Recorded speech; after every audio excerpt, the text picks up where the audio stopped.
Hello, audio is for Business Communication class, Semester 2. And in this audio, I'm going to talk about writing direct claims and complaints. I repeat, writing direct claims and complaints. Now, before I start, let's have an idea about the outline. First, I'm going to define what I mean by direct claims and complaints. Then, I will talk about the writing plan for a direct claim. And when I say the writing plan, I mean the opening, the body, and the closing. How do we write the opening? What should we do in the opening? How do we proceed with the body? And finally, how do we end a direct claim? Then, I'll read you two examples of direct claims. The first one is poorly written and needs to be improved. And the second one is well written. So we are going to compare between the two and see the things that we should avoid while writing a direct claim and the things that we should do. This is like the first part of my outline. The second part will be on writing adjustment letters. I will first define what I mean by adjustment letters. And by the way, adjustment letters are the letters written by companies in response to the claims of their clients and customers, usually to correct the wrong done to them. I will also talk about the writing plan for an adjustment letter, the subject line, the opening, the body, and the closing. And finally, I'll read you an example of a well-written adjustment claim so that we can pinpoint the things that make a good adjustment letter. Now let's get started. Problems in businesses and companies can happen on a daily basis. In fact, they are part and parcel of the daily operations they do. There are a lot of problems that can happen in businesses. Probably we hear of some common ones, like for example, shipments are late. You buy an item, they promise you a certain date to deliver the item, but then it arrives very late, maybe a week later than the date promised, or a month, or whatever kind of late date. This is called late delivery. Warranted goods fail. You buy an item with a warranty, but it fails before the warranty, or before the deadline in the warranty. Service is disappointing, and this is due to sometimes cruel stuff or unfriendly stuff. It happens to every one of us sometimes.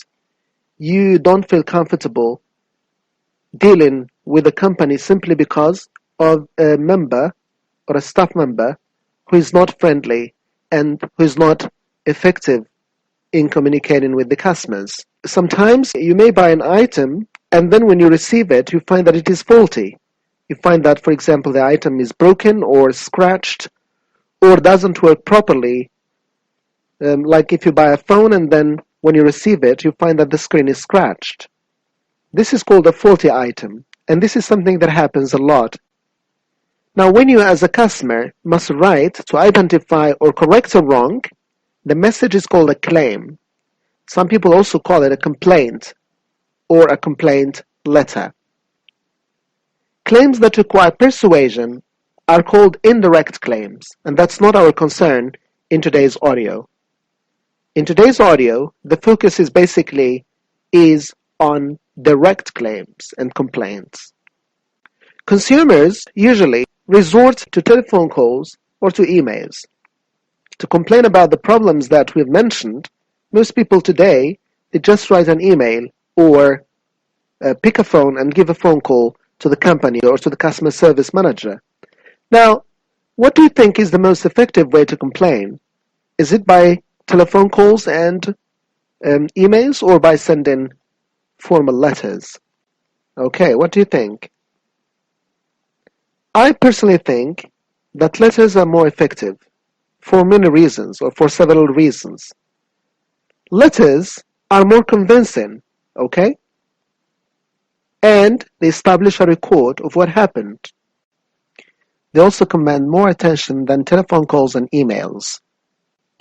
They also convey a high degree of seriousness. When the recipient receives your letter, he or she will understand that the matter is serious, and so they will give it their utmost attention.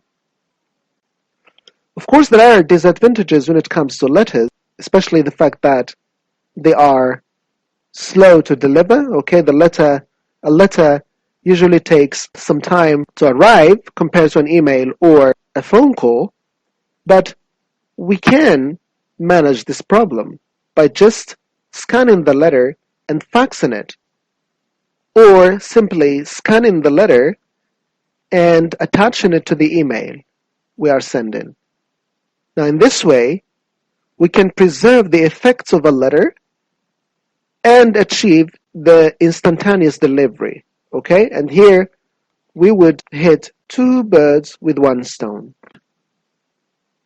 As far as the writing plan is concerned, we have basically three parts that we are going to talk about here. Of course, I'm not going to mention the other parts which are very, very necessary and you can do without them, like the return address at the top of the letter, the date line, the inside address, and the salutation. Now, those parts are compulsory.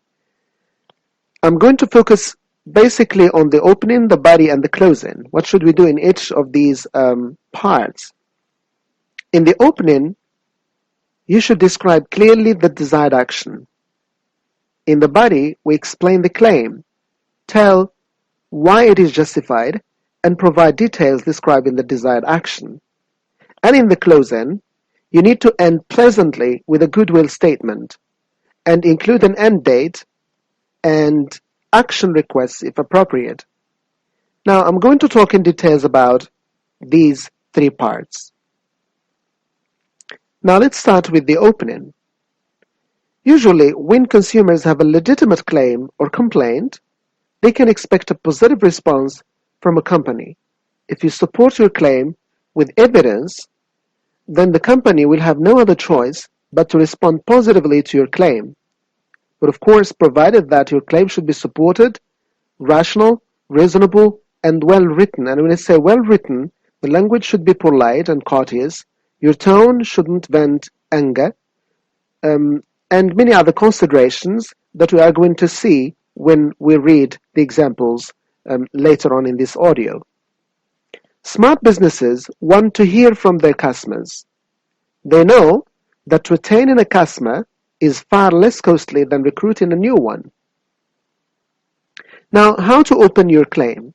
Open a claim with a clear statement of the problem or with the action you want the receiver to take. You might expect a replacement. For example, you ordered an item, but when you received it, you felt that it is not appropriate or that it is not proper, it doesn't work properly. So probably you may ask for a replacement. So if this is your action, if this is the action you request, please make it very clear in the opening. You may ask for a refund, okay? You want your money back. You change your mind and you want to have your money back. So you can ask for a refund, but please say it from the beginning. That's why we call it direct claim, because we state the action requested from the beginning, in the opening. You may also ask to change the order, a new order, okay? Or a correction of a bill and error. There is an error in the bill. You may ask for free repairs, or probably you may ask for the cancellation of the order altogether. So whatever you are asking or whatever action you are requesting, it should be stated at the very beginning in your opening, okay? Now, what about the body? In the body, we justify the claim. We explain and justify the claim. Explain the problem and justify your request, of course. Provide all relevant details so that the problem can be corrected without further correspondence. If you don't provide enough details, probably you will create misunderstanding and then expect the company or its representative to call you or send you a letter asking for more clarifications. And if they do, then things will take long and the positive response you desire would be delayed. So you'd better explain in details and make things clear in your first claim message. Avoid becoming angry or trying to fix blame. Of course, when you write a complaint, you are dissatisfied, okay? You are not happy with what happened, especially if it is the responsibility of the company you are dealing with. But even if you are unhappy, you shouldn't express your unhappiness or dissatisfaction in a way that is impolite or in a way that shows an angry tone, okay? Please try to maintain that courteous tone even in cases when you are unhappy or dissatisfied. Bear in mind that the person reading your message is seldom the one responsible for the problem.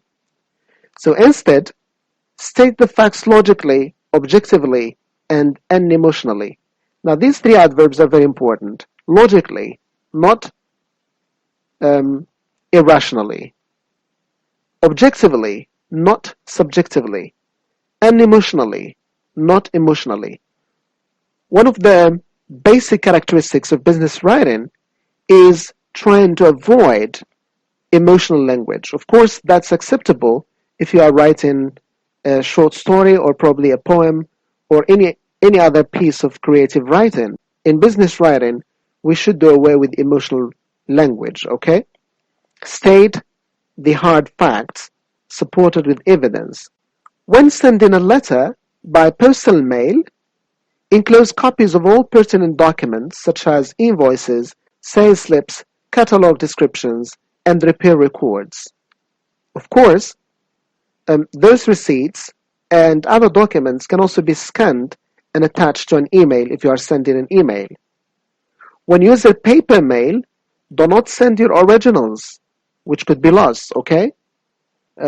Try, maybe you can photocopy them and legalize them and then send the legalized copies instead of sending the originals.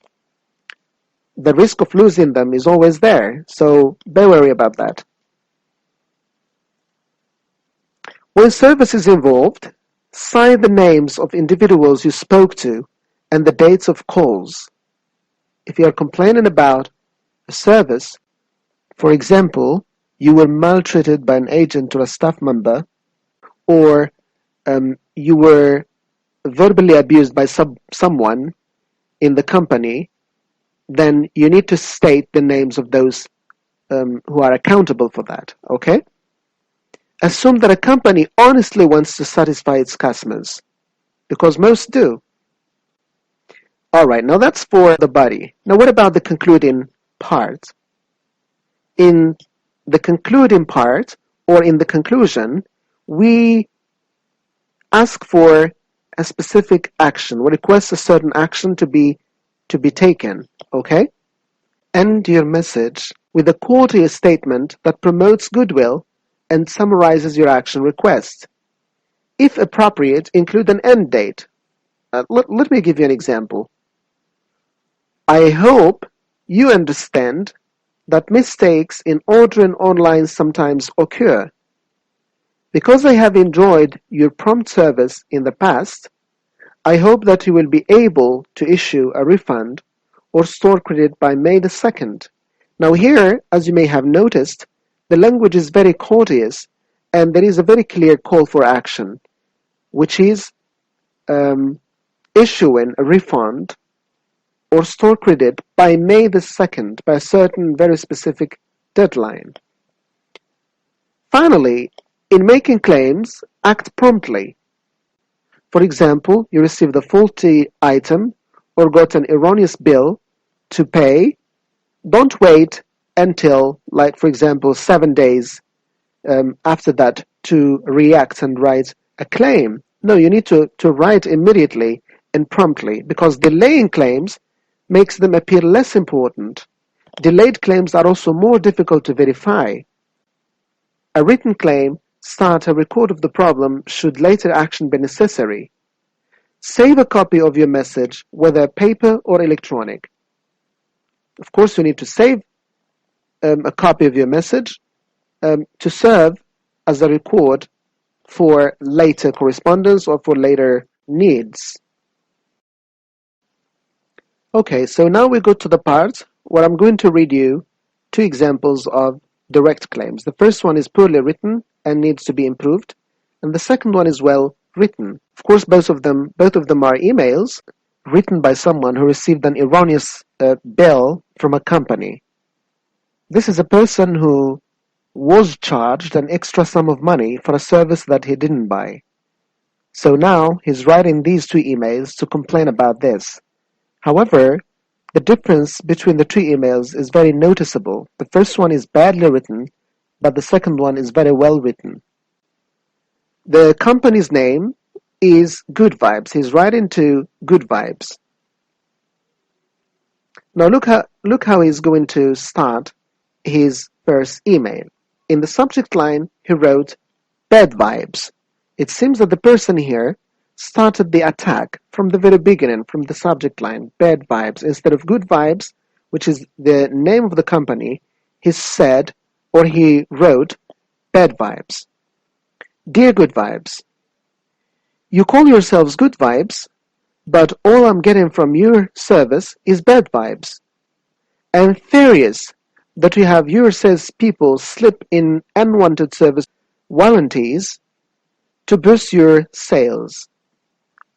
When I bought my Pantronic DVR from Good Vibes in August, I specifically told the salesperson that I did not want a 3-year service warranty. But there it is on my Visa statement this month. You people have obviously billed me for a service I did not authorize. I refuse to pay this charge. How can you hope to stay in business with such fraudulent practices? I was expecting to return this month and look at HD TVs, but you can be sure I'll find an honest dealer this time. Angrily. Alright, so as you see, the email here is not well written. It doesn't meet the standards of business communication. And one of these standards is using courteous language, okay? So the person or the writer uses meaningless subject line, bad vibes. And in the opening of his email, he sounds angry and he jumps to conclusions and value judgments. In the body, he forgets that mistakes happen. Mistakes happen in business, of course, and sometimes they are unintentional. I mean, they don't intend to cause the problem.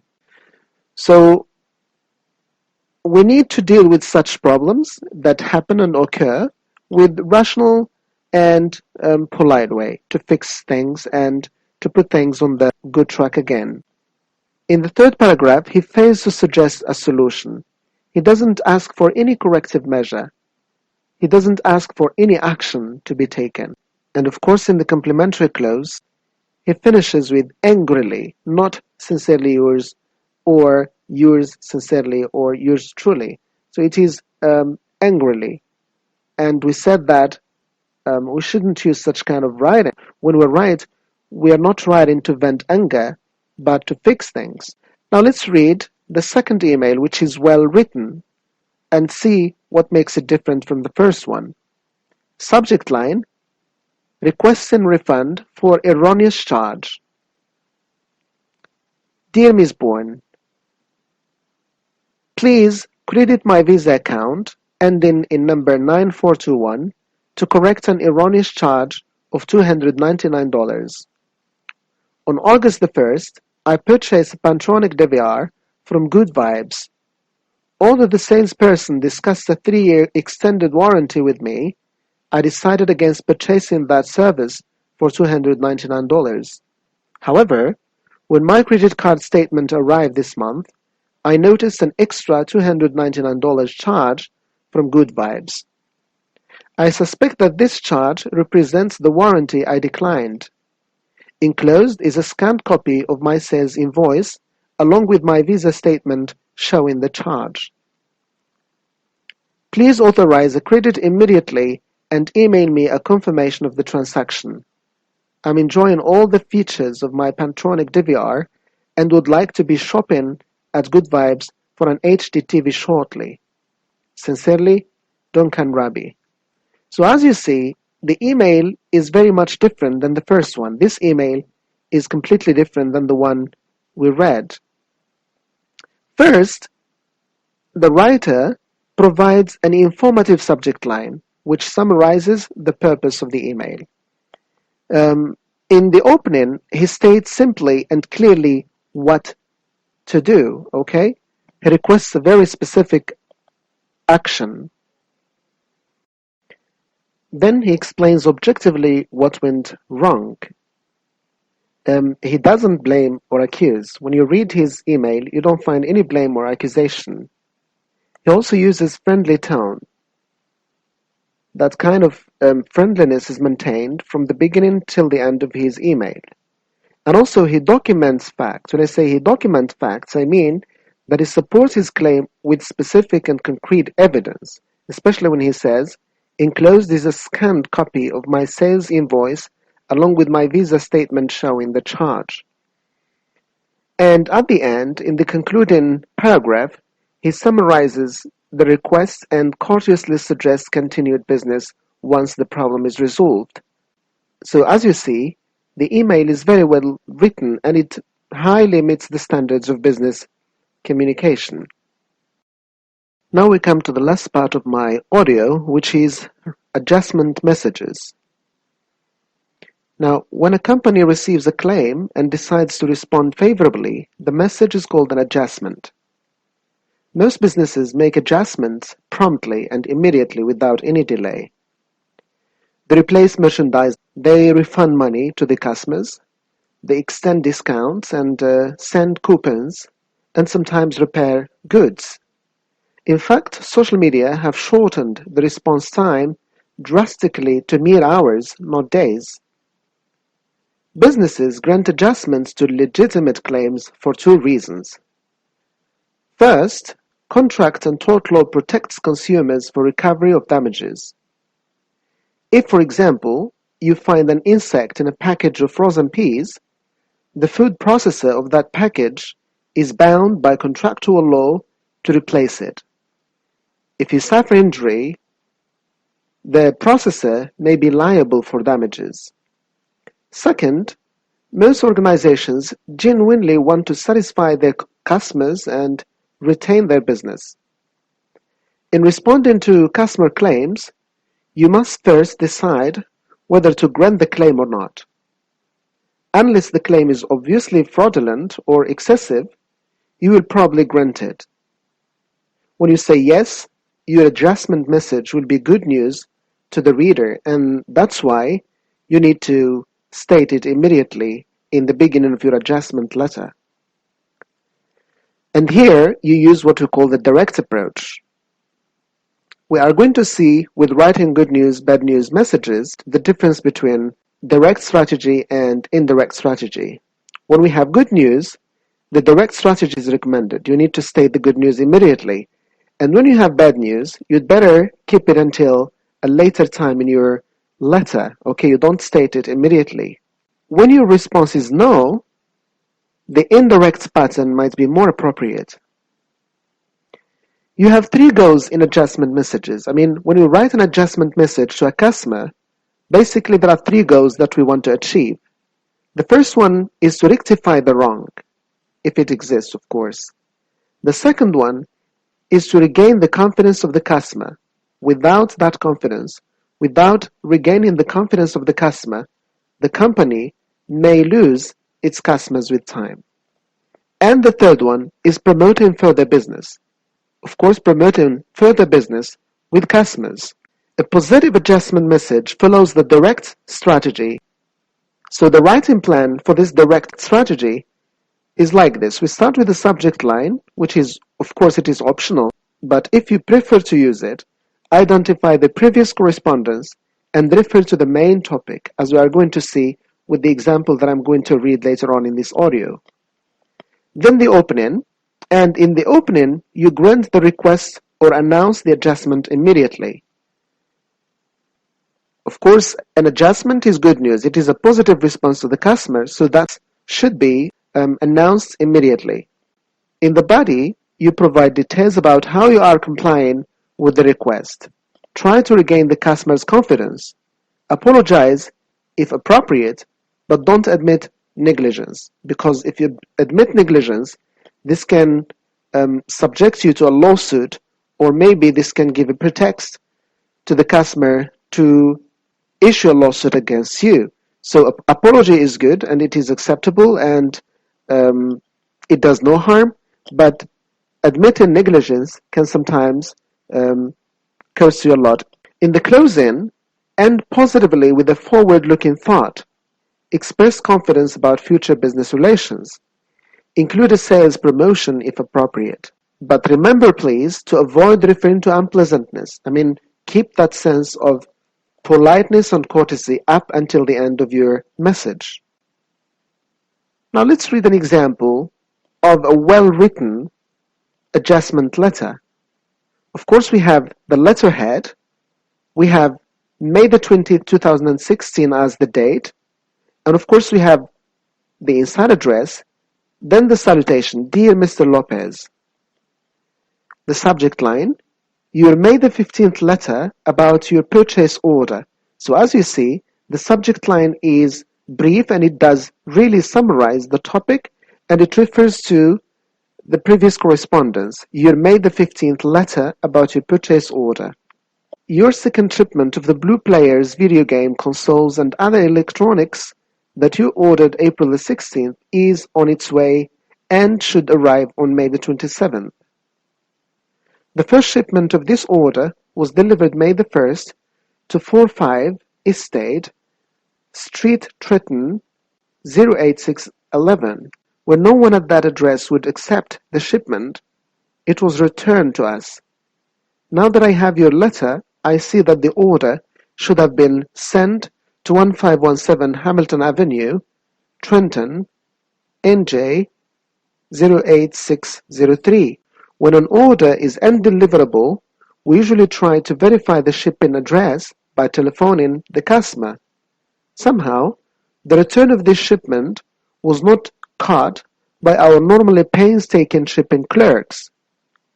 You can be sure that I will investigate shipping and return procedures with our clerks immediately to see if we can improve existing methods. Your respect is important to us, Mr. Lopez. Although our rock-bottom discount prices have enabled us to build a volume business, we don't want to be so large that we lose touch with valued customers like you. Over the years, our customers' respect has made us successful, and we hope that the prompt delivery of this shipment will retain yours. Sincerely, Kimberly Lou, Distribution Manager. Now, as you see, this is a very well-written adjustment simply because it meets the standards of business communication. Okay?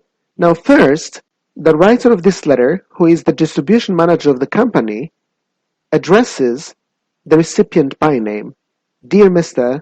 Lopez.